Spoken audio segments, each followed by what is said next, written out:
वनक्कम, मैं हैदर अली सैयद आसिफगम से United Heather, Hi, how are you? Yeah, doing good. How are you? I'm fine. Yeah, Great. Do you make some new video? Ancient Path. yeah. This is a short video of 1 minute. Hmm. Short. Yeah. Yeah. Can you tell something? It would be nice if you tell. See, it's basically there is a verse in Quran, chapter 2, verse 213, 1 3, and it says that there was only one straight path, and whenever that straight path got distorted, messengers were sent and scriptures were given so that the people of the book, referring to the Kumri people, they should rectify and get back to the straight path. And everything is like in the Tamil tradition, everything was given to first Siddha, Shiva. So that's what Quran is talking about. And all the prophets are basically uh, messengers. Messengers means delivering certain good to the concerned person.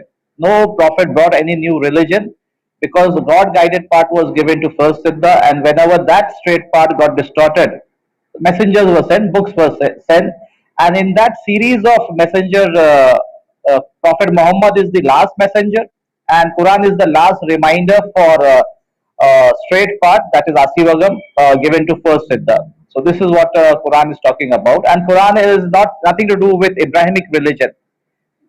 Ibrahim never started any religion, nor Jesus never started any religion, nor Muhammad. All the prophets are basically like in Bhagavad Gita, what it says now. Whenever there is a decline in truth, some messengers will avatar will come and they rectify the system. So that's what Quran chapter 2 verse 213 is talking about. Yeah. Oh, in that case, actually, like Jesus Christ and then Moses, these are also like kind of messengers, correct? Yes, yes, they are all messengers, Mm. and they did not brought anything new. For example, in India, in Kumri tradition, we have this Kuladevam, and in that Kuladevam, we have this ancestral get together of particular community, and the members of that community they select animal, and when they go there they offer sacrifice and they eat that thing. So this is a tradition of Kumri people, ancient Kumri people, and when in the at the time of Mediterranean people, when they had this Murgan or Marduk or Noha as an ancestor of Mediterranean people, Ham, Shem, Japheth.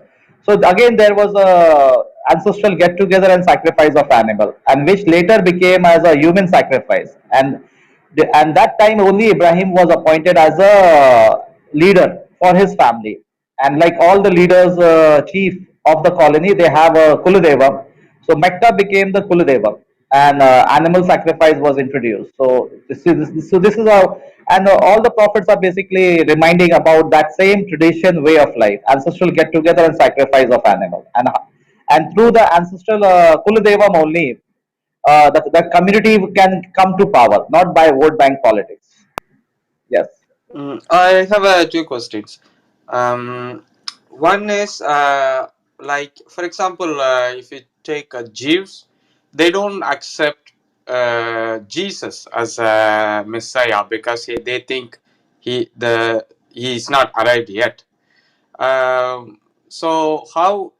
Because do Jews are, because since Abrahamic religion, Judaism is also kind of Abrahamic religion, but they don't accept one messenger, does mean that they don't know about actual truth, or they just only doesn't want to say. So why they are kind of staying away from other messengers? Like, for example, in I think in Islam, they it kind of accepts there was a Jesus, but in Judaism they don't see him as a Messiah. So how does the and also, like, when it comes to uh, reminding of that tradition, um, it's kind of how, where does Judaism fits inside this kind of the narratives? Could you Tell me if you. Yes, yes.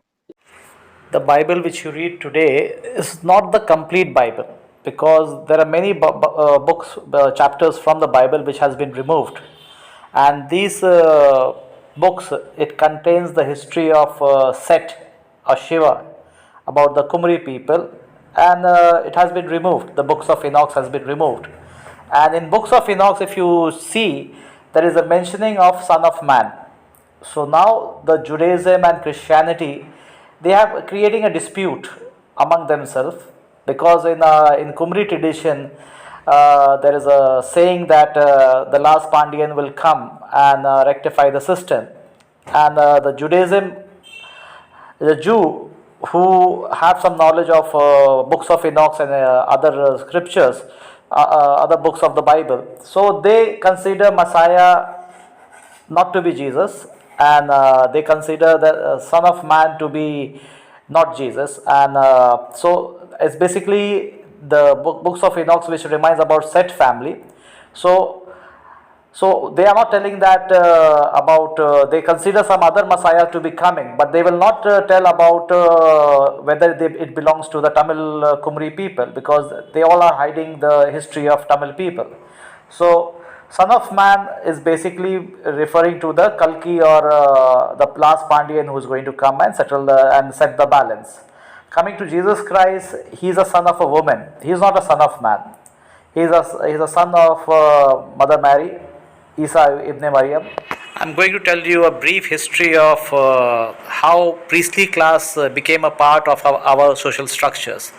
Kumri Mediterranean, they never had a priest in their social structures. Yeah. See, actually, as I told you, there is only one straight path, God guided path, which was given to first Siddha, and messengers were sent. And see, and one thing you should understand, that in our Kumri tradition, we were divided into different departments of work, but there was no such profession where the priests used to give moksha, salvation, or connect the kulam with the ancestors. Because in our ancient tradition, we were doing meditation, and through meditation, we can get connected with our genetical memories as well as to the soul, and if possible we can get connected with supreme conscious also. So this was the ancient practice, and the priestly class was not a part of this culture. No, priestly class was never a part of Sumerian Babylonian social structure also. If you just do research on social structure, priestly class was never entertained. And later on, around when two angels, God sent two angels to teach magic at the city of Babel. Some Caucasians, they learn the magic from the angels, and they perform magic on the streets of Kuludevam, at Babylonian Kuludevam of Marduk. And since it attracted the crowd, the pilgrimage, some new attraction was there at the Kuludevam. So later on, slowly, gradually, these tantrics, they entered into the Kuldevam of Marduk, and then and slowly, gradually, they became a priest, and they introduced human sacrifice. So priestly class came just recently after the city of Babel. Priestly class was introduced, and then later on, uh, the Persian Empire, after the fall of the Babylonian Empire, when the Persian came in power, then the priestly class became a part of a social structure. And in India, if you do some research, since this country, this nation, they don't have a priestly class, and you will find that Prince Gautama, he opposed the priestly class. Guru Nanak, he opposed the priestly class. Maharaj Chhatrapati Shahu Maharaj, he opposed the priestly class. Similarly, we have lots of Sant Siddhas who oppose the priestly class, like Tukaram, Dhyandev Maharaj, and Ramdev, and all that. So they oppose the priestly class. So priestly class was never a part of our culture, and there was an assassin creed by the Persians, who, if any chief used to reject the priestly class or Brahmanism, then the assassins used to come and kill that particular person. And this is how, the because of the fear, the priestly class took over this region. And whenever there was a decline in truth, some messenger will come about to remind about the messenger. So in that series, the syndicate of friends, Mitra, they introduce a priestly class, and after Jesus Christ, Christianity was introduced, and priestly class took over that religion. And after Prophet Muhammad, Shia, Sufi, Sunni, Wahhabi is basically a priestly class. So priestly class it was introduced, and so Judaism they have rabbi, Christianity they have pastors, and Shia, Sufi, Sunni, Wahhabi they have Maulanas, Muftis, and Hinduism has Brahmanism. So these priestly class they started the religion, and it has got nothing to do with straight path, which all messengers are reminding. So nowhere Judaism is anything to do with Moses. Christianity has got nothing to do with Jesus Christ, and Shia, Sufi, Sunni, Wahhabi has got nothing to do with Prophet Muhammad, nor with Quran. So these are all priestly class religious organizations. So priest is not a part of our culture. And if you further do some research, that some of the Brahmins who converted to Islam, they are known as Bori Muslim, Bora, and then these Boras are Brahmins actually. So these people who started, these are the people who invested in Maulana and everything, and this is how the madrasas and Maulanas were have taken place in India. So religion is created by the priestly class, and prophets are here to remind about the straight path which was given to first Siddha. It's a simple thing. So all religious organization is a fraud, and a priestly class religious organization is a fraud organization run by thugs, mafias. Yes. Okay, so I have another question.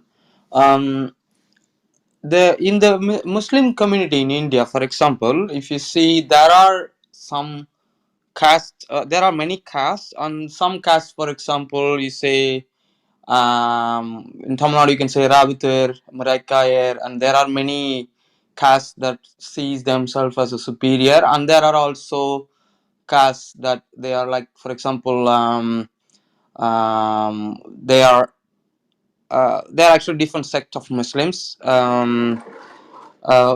are actually seen as a lower caste inside in that own community. But how this happens, like when the priestly class came, do you think like the one set of people can because there is a caste inside Muslim people, and some are feeling themselves as a higher caste, some are treated as a lower caste. Uh, so how this one happens? Because if the priestly class people from I think Europe or somewhere, they came and conquer India in a religious way, how this separation happens? Because the did Muslims in the beginning had any castes, or they just came and implemented in India? Do you know anything See, about it? Mm. see, Muslims. First of all, what what is the meaning of Muslim? Muslim is not a bloodline. It's a faith, and it means one who has submitted to God, submitted to God. So, and who is going to judge? God is going to judge whether you have submitted or not submitted. So, when a person is telling that I have submitted, he is not God to claim that he is a Muslim. So, no person has a right to call themselves Muslims. So, when the priestly class, the Brahmins who converted to Islam as the Boras, so you find that Shia Muslims are basically the Caucasians, and the native of this land who converted are basically known as Sunni Muslim. So in Sunni Muslim, you will find maximum of these our people, and in Shia Muslim, you will find maximum of Caucasian people. So when Brahmins have converted and become Muslim, so they are going to continue the same policies of Varna Dharam and Manu Dharma Shastra. So like how Brahmins were giving moksha and salvation, so now the Peer is giving salvation and moksha, and church pastors are also giving salvation and moksha. So the concept of human giving moksha is not a part of our culture, and Quran doesn't entertain that. So when a person is calling themselves as a Muslim, it means he doesn't believe in God. He is a self-declared. Basically, in Arabic, it means I have submitted. So no one has the right to call themselves a Muslim. So Muslim is a term which God will judge on the day of judgment. Whether you are submitted or not submitted, that's a totally affair of God, not by human beings. So I cannot judge you. I can only see whether you are a Chinese, you are Indian, you are Caucasians, you are American, and what profession do you belong to. and how to keep the balance among the different profession is what this is our concern, not whether who has submitted or who has not submitted. That's why Gautam Buddha clearly says, Prince Gautama clearly said that no human can give moksha or salvation. So all the priestly class, whether it be Brahmanism, Christianity, or Islam, the priests of that particular cult, they are giving salvation and moksha, magfira. So it's an old policy. Yeah. Because actually, I think you might heard about one group in India. They are called fakirs. They are, I think, Shia Muslims. Their beliefs are kind of, as you said, are very similar. Like, for example, they believe in kind of not like a typical Islam, but they also some people believe in meditations. Some people kind of worship Kuladevam or something. They are also Muslims, but they are different, and they are kind of treated as a lower castes in India. So do you think that the Fakirs are not upper caste. They are natives of yeah, this land, that's what and they are fakirs are basically Shudras are considered as fakir means poor, uh-huh. beggar. So, the people who converted, like in short, like the slave of Brahminism are called Hindus. The slave of East India companies are called Christian. The slaves of Mughal Empire, this all this Caucasian Empire or Turks Empire, they were known as Muslim. So, based on timeline, these people they are changing the label, and but the policies remain the same. We have Mm. one system which gives power to people, and power to people can come only through their respective kuladevam. And there is a one system which makes money in the name of a syndicate of friends, mitra, illuminati, and all that is basically concerning the syndicate of friends. So when you and cosmopolitan cities is basically built on the syndicate of friends. So if you do some research, you will understand that the first cosmopolitan city was built by the Hammurabi, and he destroyed small cities of different clan and merged everyone as a first cosmopolitan city. So cosmopolitan city here we have to have a syndicate of friends where we have to create certain cultures and rituals, and this is where this is how the all the invaders in India have settled in the city, and Shaivites or uh, agriculture sectors totally belong to the native people. So it's a fight of two systems. One, agriculture sector of Shaivite where people are in power, and syndicate of friends in the city life where religions are created, events are created so that they can run the economy, because this thing is different. Yeah. Yes. Yeah, actually, I also, yeah, when you told me, I remember something. You remember the temple in Tamil Nadu? They have built a Shiva temple. It's a Tanju temple. It was built by Cholas, and there was a Chola, I think Karikala Cholan, was killed by a Brahmin in the historically.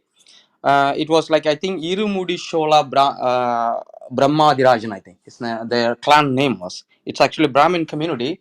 They actually conspired and killed this king, and what their family did was building a kind of Shiva temple that you can see today. But do you think these people were conspiring to kill these kind of the temple builders since the beginning? Why you think they did it? Is it, are they like Caucasians, or who are they? These people See, who. actually, Mhm. see, Caucasians are basically Adam's first son. They are basically a bloodline of Cain, hunter-gatherer, cannibal society. So they are different people. They are fugitive by nature. So they have got nothing to do. They are not civilized people. Even if you educate them, they will use that education to kill the native people. So basically, the Caucasians who are there, they are coming from European bloodline, and they are basically fugitive in nature. They will sell their women, this Vishkanya concept, to take over the land of native people. So this, and regarding this Brahmins are basically IR. IR means a spy, and his role is to keep a track of the people, and whoever is opposing the syndicate of Mitra, that person got killed and by these Persian Assassin Creed. So that's a game is there, Assassin Creed. So they created a group of people who used to come and they used to kill people. So that's why the Brahmins took over the administration. They took control over the kings, and any kings who opposed the Persian doctrine, they were killed. So if you check it, Christianity follows the Persian doctrine. Muslim follows the Persian doctrine. Brahmanism follows the Persian doctrine. So it's all about two systems. One is Shiva system of native people, of power to people, and the other system is syndicate of friends. So there are two systems only. And priestly class is one of the group which is keeping the people from the truth, whether it be Brahmins, priests, or whether it be Maulana or pastors. These are all selling salvation and fooling the people. But yeah, I understand. But if we want to find out priestly class today and then remove them or maybe send them back to where they come from, how exactly we can find? How do we know they are priestly classed? Is there any technique in how do you, because it's already many thousands of years, right? So how we really know who are priestly class, who is controlling us? Because mostly they maybe they are just living inside our home as well. So how exactly we will find out? Any advice? See, if we know our system, it's a policy because there are some invaders ruled by arms and ammunition. But these invaders, they are not ruling us by arm and ammunition. They are ruling by policy. So, so that's the reason why when the Brahmins they had a debate with our king, and in one day 800 siddhas were killed, and in a short period of time thousands of siddhas were killed all over Tamil Nadu. You must be aware of that. So the intellectual people were killed, and these people they run on mythology, lies, and fabrication and tantrism. They are deceivers actually. So they took over the administration, and so if you want to locate them, then like I will give you one example of Prophet Muhammad. See, as I told you that Kaaba is a Kuladevam for family of Ibrahim. Like all Kuldevam, the priestly class, the Persian doctrine, the trading community are occupying that particular community's Kuldeva, and the few of that Kulam people are making money, while rest of the community members are suffering. So this was the same scene at the time of Prophet Muhammad. Their Kuldevam was occupied by the Persians.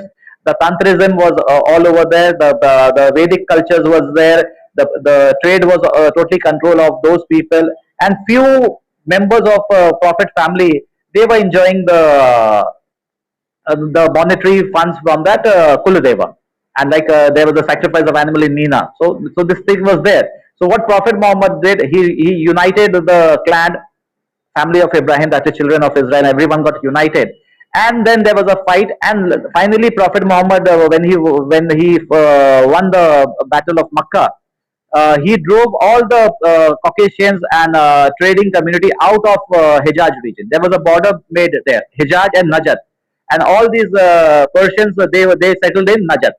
So like if Tamil people or Indian people who have their Kuladevam, if they analyze, they will find it in the similar situation. Tantrism is in that Kuladevam, wrong way of sacrifice of animal is going on, and more and more, and people of that particular Kulam is suffering. And today, mafias are taking over the properties and the wealth of the Kuladevam.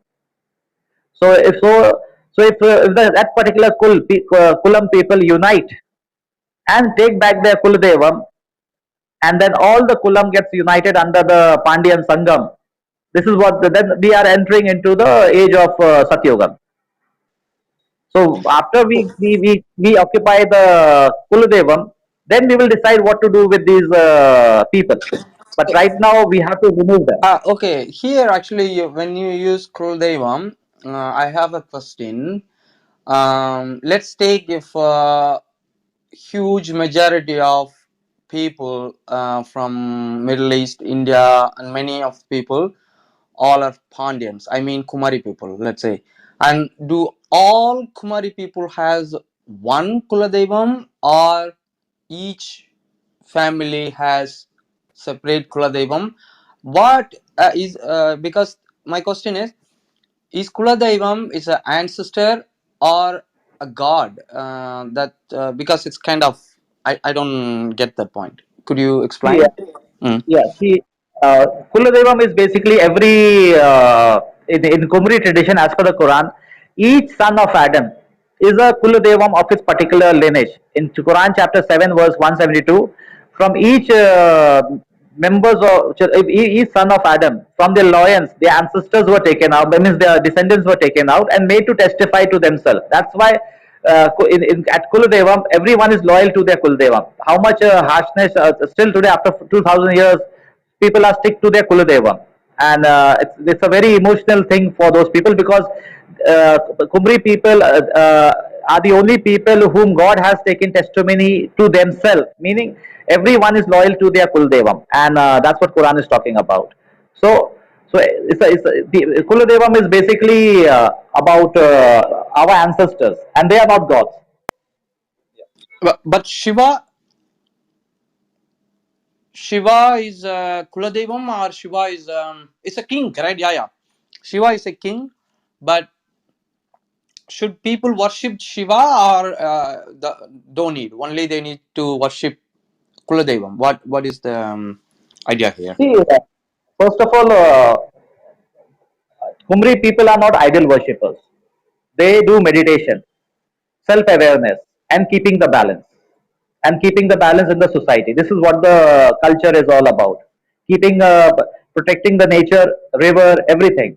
And and they know the whole system that if they disturb the ecosystem, the whole system will collapse. So it's basically educated family community was there, and these people they kept the balance of all the things. So idol worship was not there. People were indulging in meditation, yoga, healthy body, healthy mind, and they were focused. And they were everyone knew their place. Like how the ant colony or the animal kingdom, they have rank system. So to keep a balance in the society, we have to have a certain different types of divided into different department of work, and every department of work they should have their own administration center, and every person has the right to attend the parliament session of their particular kul and benefit from that kuladeva. So it's a more of an administration system because in Tamil, Koil means house of a king, not about thing. And regarding to Shiva, Shiva is actually the first Pandyan, and as per the Quran, he's appointed as a keeper of the balance.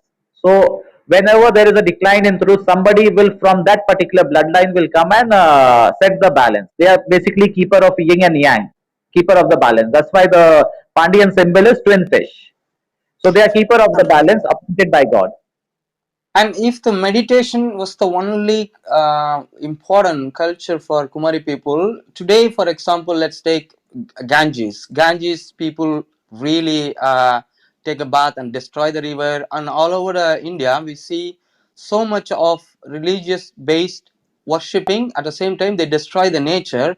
Does is it like is it modern day catastrophe or did ancient Kumari people had this one? Because you see every religious place is kind of people are contaminating nature. So but in your explanation you said people are just sitting and doing meditation, they love nature, they take care of everything, but today if you see they are the one is destroying the nature if you look at any river. So how Yes, these people I agree start to with do it. this one? See, Shiva, like how the invaders took over the native king name, and they distorted the image. Like the real Jesus is a black man, a Semitic black, but he was converted as a European person. And similarly, when the Brahmins came, they took the concept of Shivan the Pandian concept, and portrayed him as one of theirs because Europeans, Caucasians, they were basically hunter-gatherer cannibal society. So so when the Europeans they adopted this concept of Shivan the Pandian, they made Shiva as one of their culture because that's why you will find Shiva. North Indian Shiva is different and South Indian Shiva is different. North Indian Shiva is basically a hunter gatherer man wearing animal skin, sitting somewhere in Himalayas and doing meditation. And in his name, people are practicing cannibalism in this Uttar Pradesh, Ganga, and everywhere. So basically, the cannibalism society is run in the name of Shiva. So this is a wrong concept. So once we correct the image of Shiva as Pandyan, then the whole Hinduism collapse, because Hinduism is running in the name of fake Shiva, and the Christianity is running in the name of fake Jesus, white Jesus, not the black Jesus, and Shia, Sufi, Sunni, Wahhabi is running in the name of Hadith, not in the name of Quran. So when we correct the concept, the whole thing collapses. And priestly class is all about protecting the syndicate of friends. So people who are actually taking this holy bath, destroying the river in the Ganges and all, doing, I mean, the Hindus who is destroying nature by worshipping, they are really not understanding Hinduism. And as well as the Christians who is waiting for Jesus rebirth, I mean, return, they don't about the Jesus either. Am I right? Yes, yes, yes. You Yeah. see, reality, if you read the Bible, what Jesus said, I have come only for the lordship of house of Israel, not for Gentiles. And later on, and he clearly says that I have not come here to destroy the law and the prophets. I have come here to fulfill it. So Prophet Muhammad, Prophet Jesus never came to destroy the prophets of old and rules and regulation. Meaning he, whatever was given to Siddha, first Siddha, that's what he's coming and reminding about. So he never brought any new religion after, and his mission was incomplete, and he's taken alive. He's going to come. There's no doubt about it. But he is not coming for Christianity. He will be coming for the lost sheep of house of Israel and the scattered nation, the Moors, the Marakkayas, the Rautars, who are spread across the globe, who have supported the Caucasian in taking trade away from the Pandyans, Chera Chola, and taking the control over the administration. So when Jesus comes, these children of Israel, the Rautars, they will be kicked out of this region from Tamil Nadu all over the world. And when they return, then the balance will be restored. So that's already God's policy is already scripted actually. And actually, and also one example I say, there are many Kuladevam gods around India, but there is a one specifically I say, it's called, I think recently I read, it's called Thi Panja Amman, which means she was born alive in the Hindu sati practice, and today people are worshipping her as a goddess, as a Kuladevam. This means this happens just recent history, 200, 300 years back. She was killed in the Hinduism, and then she was worshipped now as a god. But these kind of rituals are mostly so many places in Tamil Nadu in India, like people who were killed by sati or maybe honor killing, and they are worshipped as a goddess or god. But in your Kuladevam, it looks much nicer. But these people, how did they start to do these kind of things, like killing people 200 years back and then started to worship? This is not a Kuladevam, right? How do you see this one actually? Just Because give me this, 2 minutes. Just give me 2 minutes. I'll be back here. Just thank you.